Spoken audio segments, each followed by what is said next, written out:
आता बघा तुकडेबंदी काय होतं की आपल्या राज्यामध्ये फ्रॅगमेंटेशन ऍक्ट आहे.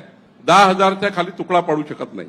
मग ज्या गरीब माणसांनी 1,000 फुटाचा 1200 फुटाचा 1,500 फुटाचा प्लॉट घेतला त्याची काय चूक आहे. या राज्यामध्ये 60 लक्ष परिवार असे आहेत. 60 लक्ष जे परिवार केवळ तुकडेबंदी कायदा निरस्त झाल्यामुळं त्या परिवाराचं रजिस्ट्रेशन होऊ शकत नाही आणि रजिस्ट्रेशन झालं नाही तर 7/12 होऊ शकत नाही परिवाराचा.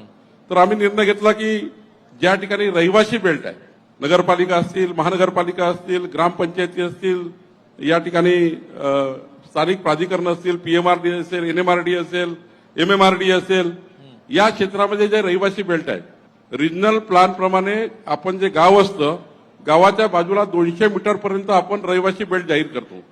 त्या सर्व भागामध्ये आता आपण फ्रॅगमेंटेशन ऍक्ट रद्द केला, तुकडेबंदी कायदा रद्द केला आणि 60 लाख परिवारांना आता त्यांच्या घराचे रजिस्ट्रेशन आणि त्यांना सर्वांना त्यांचे नावं 7/12वर आणण्याचा मार्ग मोकळा केला. हा निर्णय आपण या ठिकाणी केला.